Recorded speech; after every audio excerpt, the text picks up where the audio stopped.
प्रणवार्थाय शुद्ध ज्ञानैकमूर्तये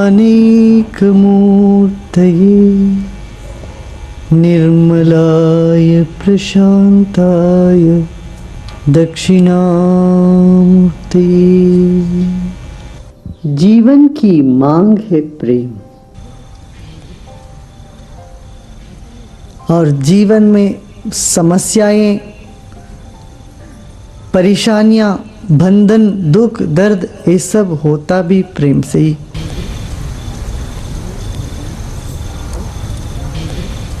व्यक्ति से प्रेम हो जाए फिर वो मोह का कारण बन जाता है। वस्तु से प्रेम हो जाए तो लोभ हो जाता है, फिर उसको लोभ कहते हैं। अपनी स्थिति से प्रेम हो जाए उसको मद कहते हैं, अहंकार कहते हैं। ममता, अपनेपन से यदि प्रेम अधिक हो जाए, मात्रा से अधिक, फिर उसको ईर्ष्या कहते हैं। प्रेम अभिष्ट है, फिर भी उसके साथ जुड़ी हुई ये सब अनिष्ट किसी को पसंद नहीं है। हम इससे बचना चाहते हैं ताकि ये अनिष्टों से ये दुख होता है। फिर जीवन की तलाश क्या है? एक ऐसा प्रेम मिले हमें जिससे कोई विकार, जिससे कोई दुख, बंधन महसूस न हो। जीवन भर प्रेम की खोज चलती है। बचपन में उस प्रेम को खोजते हैं, खिलौने में खोजते हैं, खेल में खोजते हैं, दोस्तों में खोजते हैं, साथी संगातियों में उसी प्रेम को खोजते हैं। फिर वृद्धावस्था में चलकर बच्चों में खोजते हैं, तब भी हाथ खाली रह जाता है। यदि सचमुच में प्रेम का अनुभव जीवन में एक बार भी हो जाए, शुद्ध प्रेम का अनुभव, व्यक्ति का जीवन परिवर्तन की दिशा पर चल पड़ता है। एक बार भी एक झलक मिल जाए भक्ति की, फिर व्यक्ति के जीवन में समष्टि उतर आती, तृप्ति झलकती है, कदम कदम पर आनंद की लहर उठती है। यदि हम प्रेम को जानते ही नहीं होते, तब प्रेम के बारे में चर्चा करना, विचार करना, कुछ कहना सब बेकार है। जैसे कोई बिल्कुल अंधा है व्यक्ति, तो उसको रोशनी के बारे में बताना जितना मुश्किल है, या कोई बहरा है उसको संगीत के बारे में समझाना मुश्किल है, करीब करीब असंभव है। इसी तरह यदि हम प्रेम को जानते ही नहीं होते, उसके बारे में कहना, बताना, चर्चा करना, विचार करना सब बेकार। हम प्रेम को जानते हैं, या ऐसा कहें प्रेम को हम महसूस करते हैं जीवन में, मगर उसके बारे में गहराई में उतरे नहीं। हमारे जीवन में प्रेम एक छोटे से कुएं जैसे है। तो एक कंकड़ पत्थर भी उसमें डालो तो एकदम नीचे का मिट्टी ऊपर आने लगता है। मन यदि सागर जैसे हो, प्रेम इतना विशाल हो, तो पहाड़ भी गिर जाए उसमें कोई फर्क नहीं पड़ना है। तो जीवन, सब कुछ मिल गया जीवन में, प्रेम नहीं है, आप जीना पसंद करते हो? प्रेम अनुभव में पूरी तरह से आ जाए, फिर उसके बारे में व्याख्या करने की कोई जरूरत नहीं, उसके बारे में चर्चा करने की भी जरूरत नहीं। तो गहराई में एक बार भी तुम उसका सांस ले लोगे भक्ति की, फिर भक्ति क्या है बताने की कोई जरूरत नहीं। मगर एक धुंधला सा अनुभव है, मगर पूरा पता नहीं है, समझ में नहीं आई। तब नारद महर्षि कहते हैं, अथातो भक्तिम व्याख्यास्यामः। अब हम भक्ति की चर्चा करते हैं। कब? जब हम जानते हैं प्रेम क्या है, जब हम अनुभव कर चुके हैं जीवन में किसी ना किसी अंश पर प्रेम और भक्ति को, शांति और तृप्ति को, खुद के जीवन में मोड़ के देख चुके हैं, अनुभव कर चुके हैं कि हर परिस्थिति, वस्तु, व्यक्ति सब परिवर्तनशील है। सब कुछ दुनिया में बदल रही है, मगर कुछ ऐसा है जो बदलता नहीं है। वो क्या है ये नहीं पता है। हम अपने बारे में भी सोच चुके हैं, अपना सब कुछ बदल रहा है, विचार बदलते हैं और शरीर तो बदल चुकी है। वातावरण में बहुत परिवर्तन है। वह क्या है जो अपरिवर्तनशील है, जो बदला नहीं है? ये खोज की एक आकांक्षा मन में उठे। भाई, जब कुछ सुनने की इच्छा होती है तब बोलने से फायदा होता है। सुनने की चाह होनी चाहिए, प्यास हो तब पानी पियो तो मजा आता, अच्छा लगता है। ऐसे प्यास हमारे भीतर जग जाए, फिर नारद कहते हैं अच्छा अब मैं बताता हूं भक्ति क्या है। अब उसकी व्याख्या करता हूं। अब तुम ऐसी प्रेम की तलाश में हो जिसका रूप क्या है, उसका लक्षण क्या है, ये मैं बताऊंगा तुम्हें। ये कहते हैं नारद। नारद माने वह ऋषि जो तुम्हें अपने केंद्र से जोड़ देते हैं, अपने आप से जोड़ देते हैं। नारद महर्षि का नाम तो विख्यात है ना, तो सब सुने हम। जहां जाए वहां कलह कर देते नारद। कलह भी वही व्यक्ति कर सकता है जो प्रेमी है। तो कलह वह व्यक्ति कर सकता है जिसके भीतर एक मस्ती है। व्यक्ति जो परेशान है वो कलह नहीं पैदा कर सकता, वो झगड़ा करता है। झगड़ा और कलह में फर्क है, भेद है। जिनकी दृष्टि में समस्त जीवन एक खेल हो गया है, वह व्यक्ति भक्ति के बारे में भी तुमको बताते हैं। भक्ति क्या है? अथा तो भक्तिम व्याख्यास्यामः। अब हम भक्ति के बारे में समझाते हैं, कुछ बताते हैं। असल में भक्ति व्याख्या की चीज नहीं है। व्याख्या ना दिमाग की चीज होती है। भक्ति एक समग्र दिल की, प्रेम दिल की होती है, व्याख्या दिमाग की है। आदमी का जीवन पूर्ण तभी होता है जब दिल और दिमाग का सम्मिलन हो। इसलिए वो कहते हैं सिर्फ भाव में बह जाओगे तब भी जीवन पूर्ण नहीं होगा, और दिमाग के सिद्धांतों में, विचारों में उलझे रहोगे तब भी जीवन पूर्ण नहीं होगा। दिमाग से दिल को समझो, दिल से दिमाग को परखो।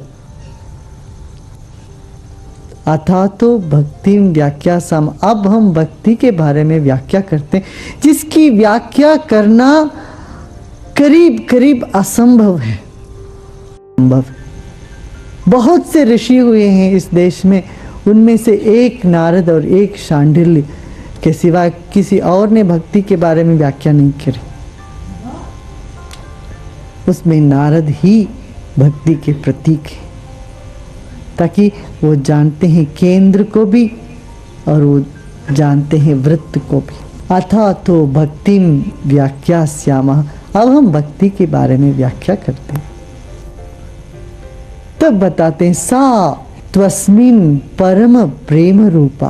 अब हम किसी से पूछें भाई ऋषिकेश कहाँ है, तो कोई हरिद्वार जानने वाला होता, वो कहते हैं कि देखो हरिद्वार जानते हो ना, हरिद्वार 25 किलोमीटर दूर पर ऋषिकेश। उत्तर भारत में है, यूपी में है। कुछ समझाने के लिए भी एक निदर्शन जरूरत है, जिसको कहते हैं रेफरेंस पॉइंट। किसी के बाद अच्छा ये कहाँ है, दिल्ली कहाँ है, यूपी हरियाणा इनके बीच में। सा त्वस्मिन् परम प्रेम रूपा। वह भक्ति क्या है? परम प्रेम, अति प्रेम, प्रेम की पराकाष्ठा है। जब प्रेम क्या है नहीं जानते हैं भक्ति कैसे समझ सकते? कहते प्रेम तो तुम जानते हो, मां का प्रेम तुमने जाना, पिता का प्रेम जाना, भाइयों का प्रेम जाना, पति पत्नी का प्रेम जाना तुमने, बच्चों के प्रति तुम्हारा प्यार अनुभव में आ गया तुम्हें, वस्तु के प्रति लगाव, व्यक्ति के प्रति लगाव, परिस्थिति के प्रति लगाव, जिससे हम मोहित होकर दुखी हो जाते हैं। इस प्रेम को जानने पर कहते हैं इस प्रेम का ही पराकाष्ठा है भक्ति।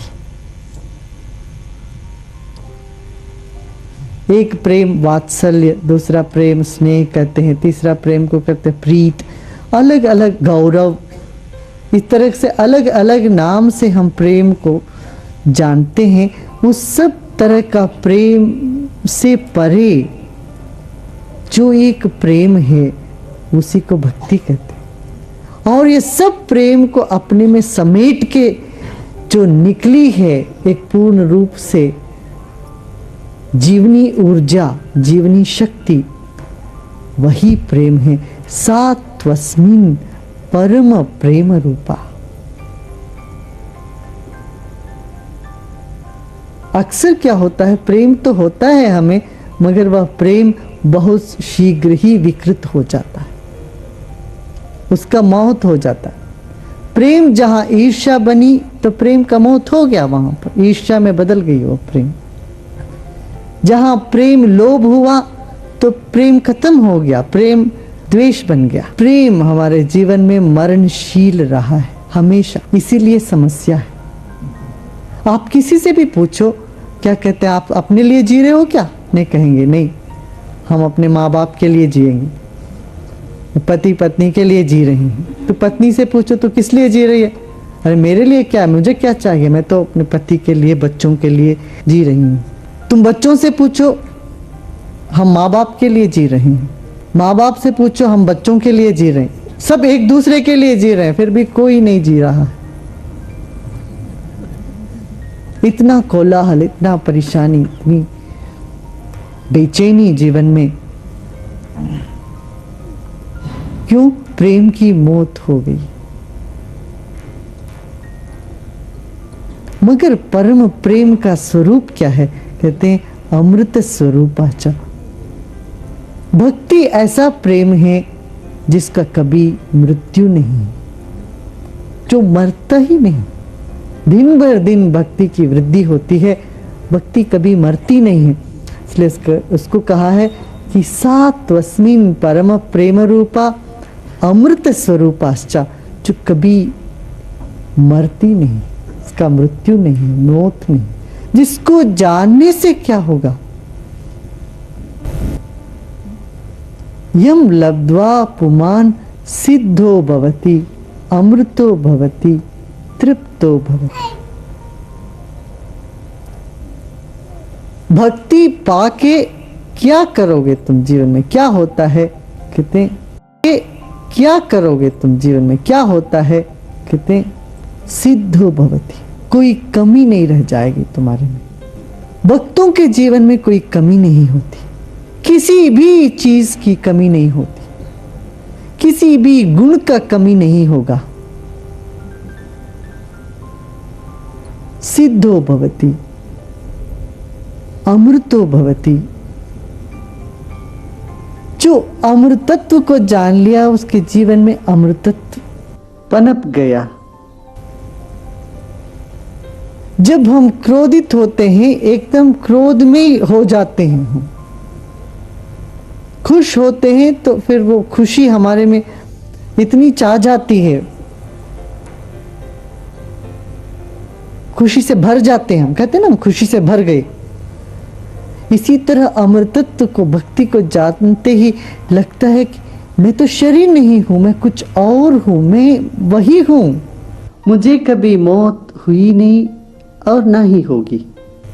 मन समेट कर अपने आप में डूब गया तो जो रहा वो एक विशाल गगन जैसा हमारी सत्ता।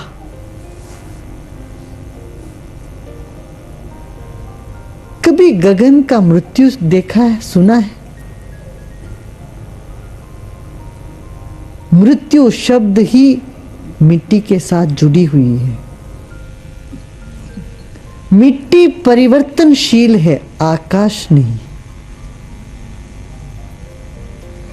मन पानी के साथ जुड़ा हुआ है। जैसे पानी बहता है वैसे मन भी बहता है। इस शरीर में कहते हैं जल तत्व 60% जल तत्व पानी है। वैसे आज के विज्ञान में ये बात सिद्ध हुई है कि शरीर में 98% आकाश तत्व है। जो बची हुई 2% है उनमें 60% पानी जल तत्व। इसी बात को हमारे पुराने ऋषियों ने भी कहा। मृण्मय शरीर मौत के अधीन है, मगर चेतना ये अमर है। प्रेम चमड़ा है या चेतना? क्या है प्रेम? यदि प्रेम सिर्फ मिट्टी होता तो वो अमृत तक में नहीं ले जा सकता, भक्ति तक नहीं।